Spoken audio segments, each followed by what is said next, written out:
Bonjour à tous et à toutes et bienvenue au journal de la mi-journée sur la radio-télévision nationale congolaise. Et merci de choisir votre télé pour vous informer. Les taux CRSR sur le Rwanda, les sanctions commencent à tomber. Vous suivrez dans ce journal. Mesdames et messieurs, bonjour et bienvenue à tous et à toutes. Le Trésor américain sanctionne James Kabarebe pour son rôle central dans le soutien au M23 et Laurence Kanyuka, porte-parole du M23 AFC de Corneille Nangaa, s'était tombé hier dans les après-midi. C'est le début du commencement dans ce que l'on peut qualifier aujourd'hui de feuilleton des sanctions. Les États-Unis d'Amérique, notamment l'Office of Foreign Asset Control du ministère du Trésor, a imposé des sanctions à James Kabarebe, ministre d'État rwandais à l'intégration régionale. James Kabarebe est au cœur du soutien du Rwanda au mouvement du 23 mars M23, un mouvement terroriste désigné par les États-Unis d'Amérique et les Nations Unies, qui a rapidement étendu son contrôle territorial dans l'est de la République démocratique du Congo et est responsable des violations des droits de l'homme. L'OFAC sanctionne également Laurence Kanyuka Kingston, membre senior et porte-parole du M23 et du mouvement AFC, aux côtés des deux sociétés de Kanyuka enregistrées au Royaume-Uni et en France. Pour rappel, à la fin du mois de janvier 2025, le M23 ainsi que la force de défense du Rwanda, RDF, ont occupé Goma, chef-lieu de la province du Nord Kivu, en RDC, dans une bataille qui a causé des milliers de morts et une crise humanitaire sans précédent. C'est avant d'occuper la ville de Bukavu, chef-lieu de la province du Sud Kivu. Pour Bradley Smith, sous-secrétaire du Trésor par intérim, l'action d'aujourd'hui souligne notre intention de tenir responsables les dirigeants clés comme James Kabarebe et Kanyuka qui commettent des activités de déstabilisation à travers le RDF et M23 dans l'est de la RDC. Fin de citation. Et d'ajouter, les États-Unis restent déterminés à assurer une résolution pacifique de ce conflit. Pendant ces temps, en République démocratique du Congo, la crise sécuritaire et humanitaire qui secoue le pays amène à la médiation. Les chefs religieux ont rencontré l'opposant Martin Fayoulou pour débattre de cette question. L'heure est grave. Le Congo agressé par le Rwanda. Le salut de la RDC réside dans la conjugaison des efforts de chacun de ses filles et fils dans l'unité pour sauver la souveraineté et l'intégrité territoriale chèrement acquises. La RDC n'a pas de couleur politique. C'est dans ce contexte d'une situation sécuritaire aggravante que le chef de confession religieuse réuni au sein de l'église de réveil du Congo, ERC, avec en tête l'archevêque et représentant légal de l'ERC, Ejiba Yamampia Évariste, très engagé dans le processus de rétablissement de la paix dans l'est de la RDC, ont rencontré les leaders de l'ESID et de l'Amouka, Martin Fayoulou. Nous avons eu un élément commun qui dit si nous ne faisons rien, les générations futures vont nous juger. Les générations diront ce Congo était unis. Mais comment aujourd'hui on se retrouve avec une partie et sous occupation? Voilà pourquoi nous avons parlé plus de chercher comment fédérer, avoir l'unité des Congolais pour parler d'une seule voix, parler Congo, réfléchir Congo et puis rêver un Congo uni et fort. Le souci du retour imminent de la paix sur toute l'étendue du pays, la priorité de tout le monde. Les idées de Martin Fayoulou, le gouvernement et les confessions religieuses ne comptent pas s'arrêter en si bon chemin. La patrie avant tout. La patrie avant tout nous amène dans le Sanko. Après Mbujimaï et Kananga, le vice-premier ministre, ministre de la Défense nationale est en tournée. Il était à l'Oudia pour inviter les jeunes à s'enrôler massivement dans l'armée pour défendre la patrie agressée.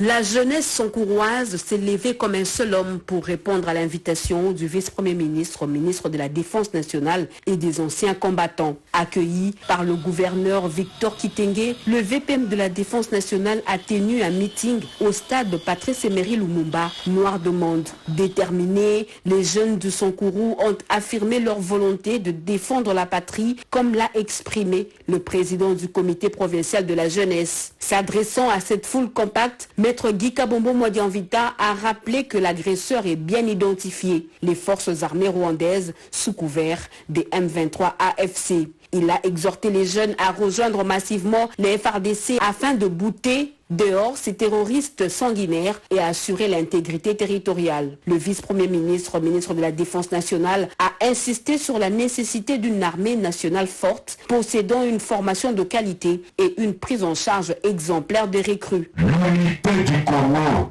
quand nous sommes unis comme un seul homme, personne ne peut nous vaincre.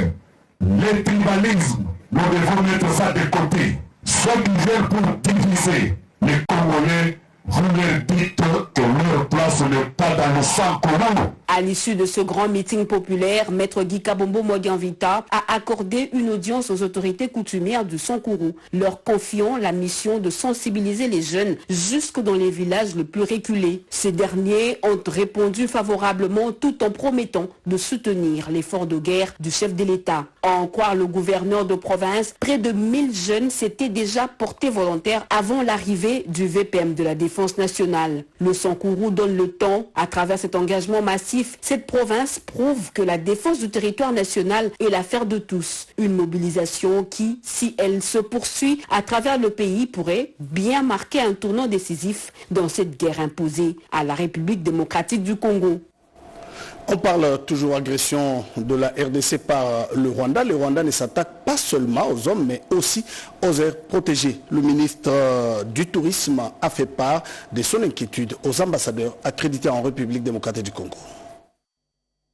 Le monde perd ses joyaux touristiques et l'écosystème se retrouve impacté par la guerre d'agression rwandaise. Le Nord et le Sud Kivu, destination touristique des rêves, connaissent un désastre. Face à ces tableaux moins reluisants, le ministre du Tourisme, Didier Pamdia, a réuni les corps diplomatiques et acteurs de premier rang de ces secteurs pour faire les points. Ajouter à ce nombre les responsables de l'Office national du tourisme. Au niveau écologique, au niveau de l'environnement, les désastres causés par la barbarie sans nom a des effets négatifs sur l'environnement non seulement de notre pays, mais aussi de la planète. Nous consacrons 10% de notre pays à protéger le bien-être mondial, mais quand ces aires sont attaquées, nous ne sentons pas l'implication manifeste de ces partenaires pour protéger non seulement ces aires, mais aussi les populations qui sont victimes de plusieurs sévices.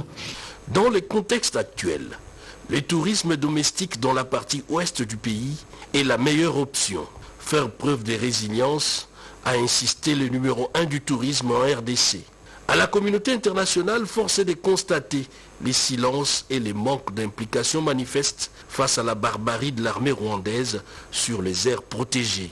Ainsi, Didier Pamdia entrevoit une sensibilisation et multipliant en même temps les contacts lors du Festival mondial de la musique prévu au mois de juillet pour dénoncer ces désastres tant humanitaires qu'environnementaux. Indignation, colère et résilience, les femmes de la fonction publique ont remis un mémo au vice-premier ministre, ministre de la fonction publique Jean-Pierre Liaou pour protester contre les viols et les tueries des femmes à l'est de la République démocratique du Congo. Suivez ce reportage de Nadine Kilochou. Faisons suite à l'appel lancé par le président de la République, Félix Antoine Tshisekedi Tshilombo, et répercuté par le vice-premier ministre, ministre en charge de la fonction publique, Jean-Pierre Liaou. Pour faire face à la guerre de l'Est, les femmes des administrations publiques se sont retrouvées mercredi 19 février 2025 en la salle des conférences internationales du ministère des Affaires étrangères pour manifester leur ras-le-bol face à la guerre d'agression rwandaise dont le pays est victime à l'Est. À cette occasion, elles ont remis au vice-premier ministre Jean-Pierre Liaou leur mémo à constater transmettre au chef de l'État. En réaction aux pleurs des femmes de l'administration publique, le vice-premier ministre Jean-Pierre Liaou a, au nom de la première ministre Judith Souminois, remercié les femmes de son ressort pour cette grande mobilisation organisée en faveur des compatriotes qui subissent des affres de la guerre de l'Est. 30 ans de saccage, 30 ans de tuerie, 30 ans de viols, de massacres, ça suffit. 10 millions de morts, plus même, ça suffit. Des femmes violées à la chaîne, ça suffit. Des hommes égorgés, enterrés, vivants, ça suffit. Il faut que cela s'arrête de gré ou de force. Pour bien soutenir les forces armées qui sont au front, le vice-premier ministre Jean-Pierre Liaou a annoncé aux femmes de l'administration publique le lancement de l'opération dénommée Ekonzopona Mapinga. Nos militaires se battent pour défendre notre patrie. Et nos soldats ont besoin de nous. J'avais lancé il y a quelques jours l'opération Ekonzopona Mapinga, qui consiste en réalité à permettre à chaque agent, à chaque fonctionnaire non concernés par les coupes dans le cadre de la réduction du train de vie de l'État, d'exprimer la solidarité envers nos sœurs et frères de l'Est, d'exprimer le devoir de patriotisme à l'endroit de nos vaillants militaires qui se battent avec courage au front. Je vous demande, vous les mamans, d'être les premières sensibilisatrices de cette opération. Venues de tous les services publics de l'État, les femmes ont accepté 5 sur 5 la souscription volontaire en faveur des FRDC. Nous demandons à toutes les femmes de l'administration publique, à toutes les femmes des entreprises publiques de mettre la main dans la poche pour que nous puissions venir en aide aux FARDC. Dans une salle électrisée, la cérémonie dédiée à la crise sécuritaire de l'Est s'est clôturée par une prière. Et puis, Ekonzopona Ekolo nous amène dans la province du Lualaba. La collecte de fonds pour les FARDC et les Ouazelindo se poursuit. Cet appel est suivi partout à travers le pays. Suivez cela en image. 3 jours ont suffi aux leaders de la société civile des 26 provinces réunis au sein du cadre de concertation nationale de la société civile en tant que fêtière du développement socio-économique de la République démocratique du Congo. Cette session ordinaire a permis aux participants d'élucider les problèmes liés au quotidien des Congolais, surtout en cette période où le pays a un défi humanitaire et sécuritaire à relever. Nous avons unanimement constaté que la guerre imposée à notre pays par le Rwanda poursuit des objectifs économiques, politiques, identitaires et terriens visant non seulement le pillage systématique de nos ressources, mais aussi la déstabilisation du pays tout entier ainsi que les velléités de sa balkanisation. Les violences dans l'est du pays ont provoqué des catastrophes humanitaires. Les femmes et les enfants, premières victimes, subissent des crimes odieux au Nord Kivu, au Sud Kivu, à la Tchoko, en Ituri, dans les Maïndombe, Kwilu, Kwango et Congo central.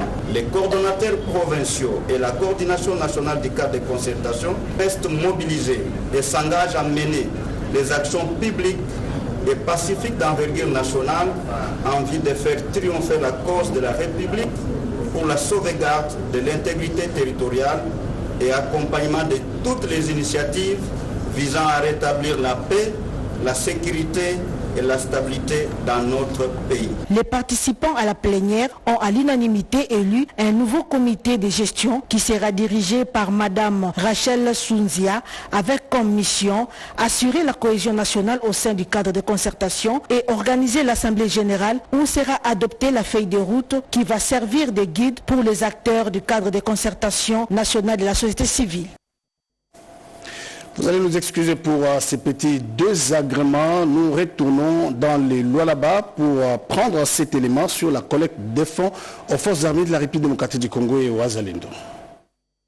Les actions contre le drame humanitaire causé par l'agression rwandaise au Grand Kivu se multiplient dans la province du Lualaba par l'entremise de sa gouverneure. Après la semaine d'intenses prières pour la paix, la gouverneure de province a initié dans la salle de conférence du gouvernorat la collecte de fonds pour les populations meurtries de l'Est. Marie-Thérèse Masuka Saini a commencé par faire parler son cœur en mettant en exergue les conséquences atroces de cette guerre, surtout sur les femmes et les enfants. Elle est revenue sur les propos lui adressés personnellement par le pape François, qui a qualifié la guerre comme étant la mère de toute pauvreté. J'ai retenu une chose de mon passage au Vatican.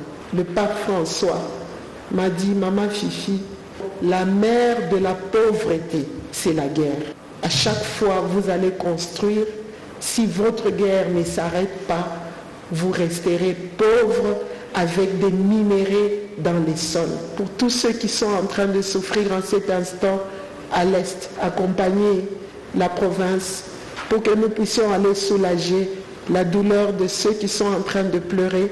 L'assistance a été conviée à suivre la projection vidéo sur les fonds mobilisés par l'autorité provinciale au mois de juillet 2022 pour l'assistance aux sinistrés de l'éruption volcanique de Nyiragongo. Tous ont été ensuite appelés à poser un geste de cœur en apportant volontairement une contribution financière. Masuka Saini a prêché par l'exemple en posant ce geste de grande importance pour soulager les compatriotes affectés par la guerre d'agression.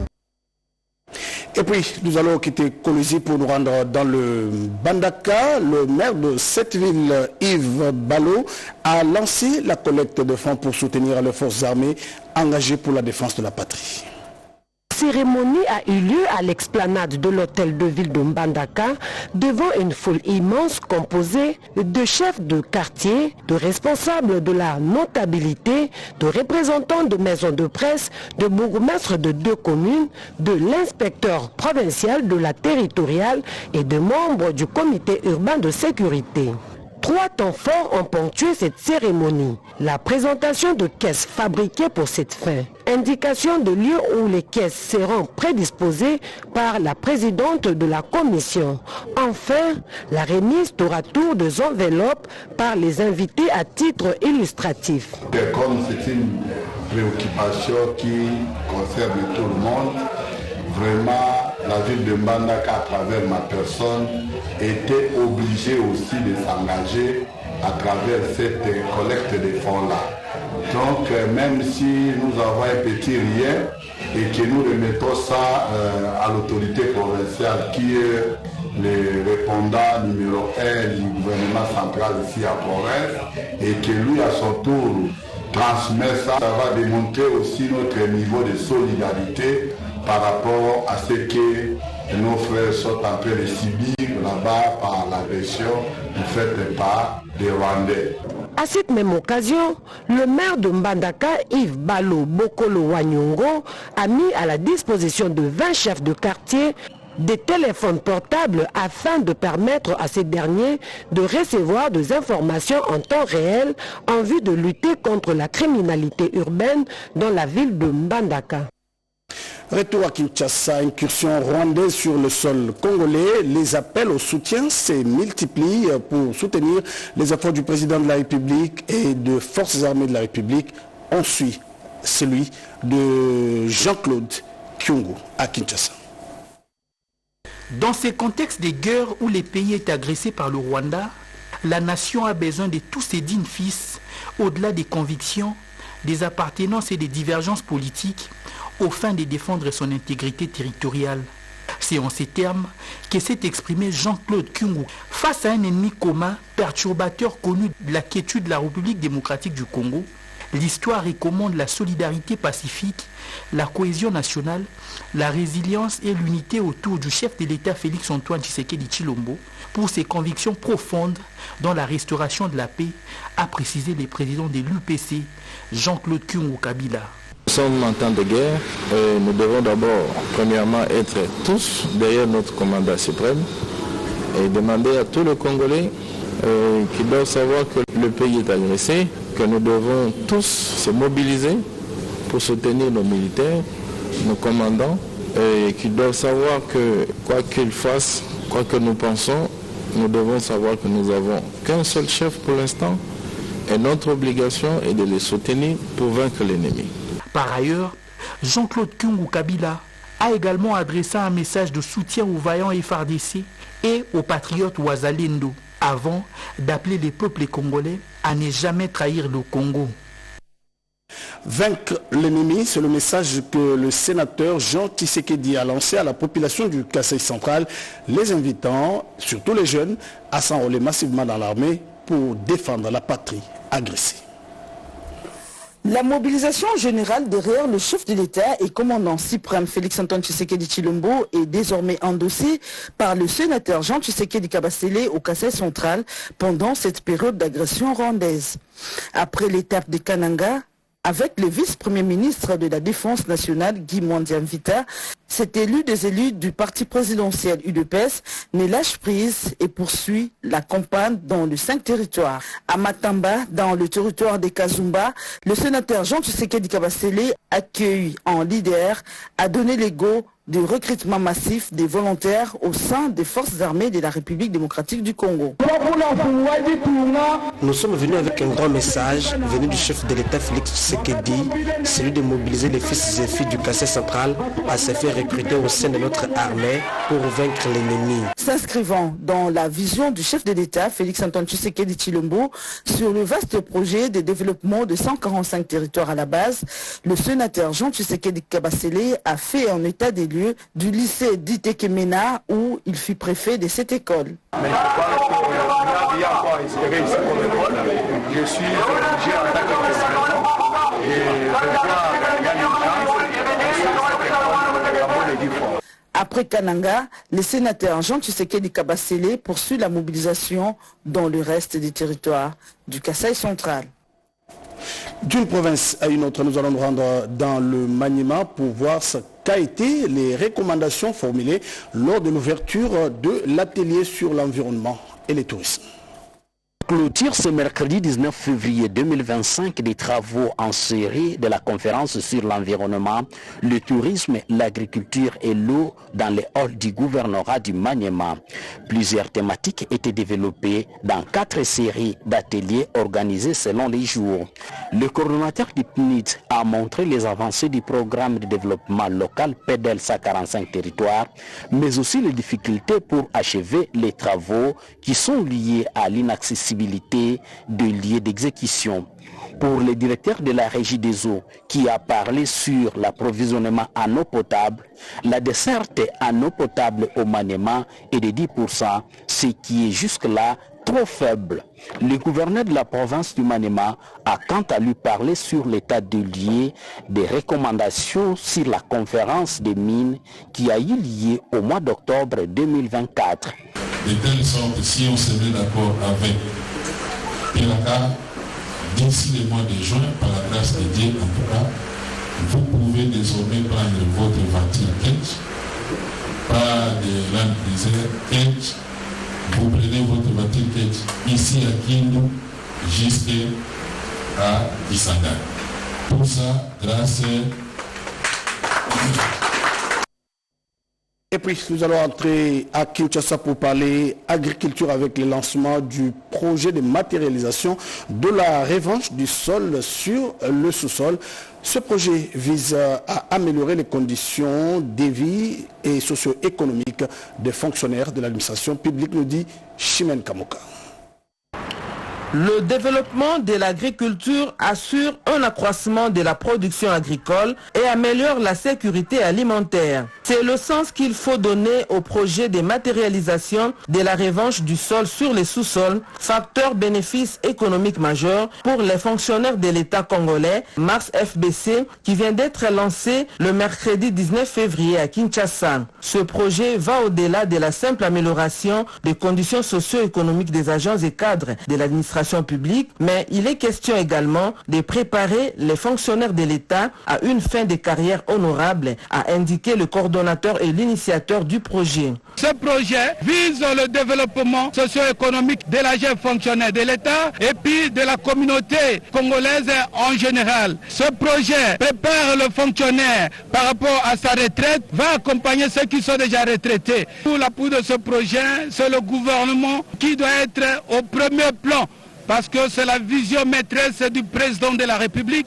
Le président de la dynamique syndicale des fonctionnaires de l'État au Congo a, au nom de tous les bénéficiaires, reconnu que le projet Mars FBC est salutaire. Ce projet est bien accueilli par nous. Nous allons relayer ce projet à nos syndiqués, qui sont les agents publics de l'État. Et puis en même temps, les encadrer, pour que chaque agent public de l'État ait une activité liée à l'agriculture. L'intersyndical de l'administration publique a accueilli à bras ouverts ce projet riche en opportunités qui va sans doute accompagner les fonctionnaires de l'État dans ce domaine en vue de la promotion de l'agriculture qui est l'un des leviers du développement d'un pays.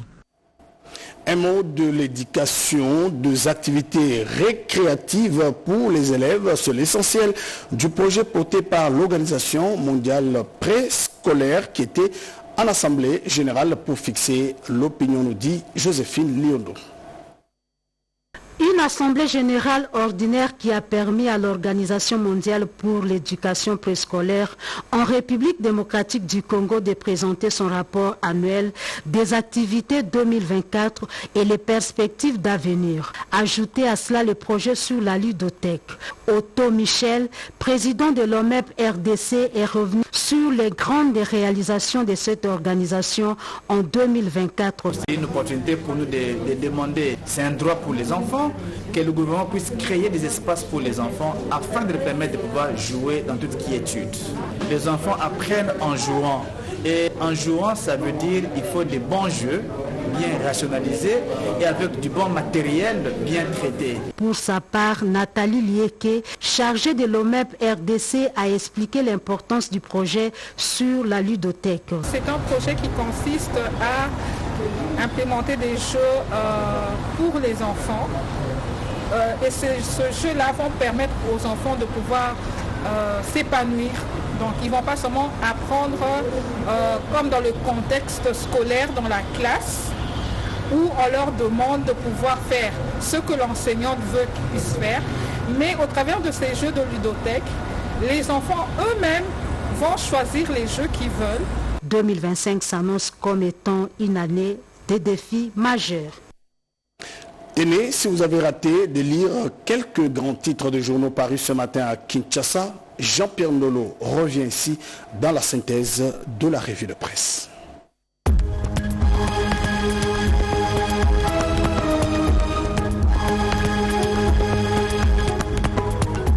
Bienvenue mesdames, messieurs à cette revue de presse de vendredi 21 février 2025. Invasion rwandaise, Tshisekedi en réunion ce samedi avec les acteurs de l'Union sacrée de la nation et les élus nationaux annoncent le potentiel .cd. Le lieu et l'heure de cette réunion seront communiqués ultérieurement, annonce le professeur André Mbata, secrétaire permanent et porte-parole de l'Union sacrée de la nation. Cette réunion intervient à un moment crucial pour le pays alors que les enjeux politiques et sociaux sont au cœur des préoccupations des Congolais. Les discussions qui s'y tiendront pourraient avoir des implications significatives pour l'avenir de la nation. Agression rwandaise, James Kabarebe et Laurence Kanyuka sanctionnés par les États-Unis, rapporte 7sur7.cd. Dans un communiqué publié le jeudi 20 février 2025, le Bureau du contrôle des avoirs étrangers du département du Trésor américain a annoncé l'imposition des sanctions contre James Kabarebe, ministre d'État rwandais chargé de l'intégration régionale, et Laurence Kanyuka, porte-parole de la rébellion du 1-23, soutenue par l'armée rwandaise. James Kabarebe est sanctionné en raison de son rôle majeur dans le soutien manifeste de Kigali aux rebelles du 1-23. Les États-Unis à l'ONU, une pression intense et soutenue est désormais nécessaire pour contraindre le Rwanda à revenir aux négociations, note Mediacongo.net. Il est grand temps que le Conseil de sécurité de l'ONU et la communauté internationale élaborent une réponse forte et sans ambiguïté aux actions du 1-23 et du Rwanda qui compromettent les perspectives de paix et rapprochent la région du bord d'une guerre totale, a déclaré Dorothy Shea, chargée d'affaires par intérim de la mission onusienne auprès de l'ONU, accusant le RDF M23 AFC d'ignorer les cessez-le-feu, de s'emparer des territoires sous des faux prétextes et de nier toute intention de nouvelle expansion pour finalement recommencer le cycle. Nord Kivu, une vingtaine de disparus dans un naufrage sur le lac Édouard, titre actualité.cd. Une pirogue a chaviré sur le lac Édouard, près de Bichumbi, en province du Nord Kivu, la nuit du mardi au mercredi 19 février 2025, entraînant la disparition d'une vingtaine de personnes et des biens matériels. L'embarcation quittait le territoire de Lubero pour le territoire de Béni par la voie lacustre. Merci de votre fidélité. Merci à ce journal de Suzy Ngoy réalisé par Rodé Mpanda avec toute l'équipe technique.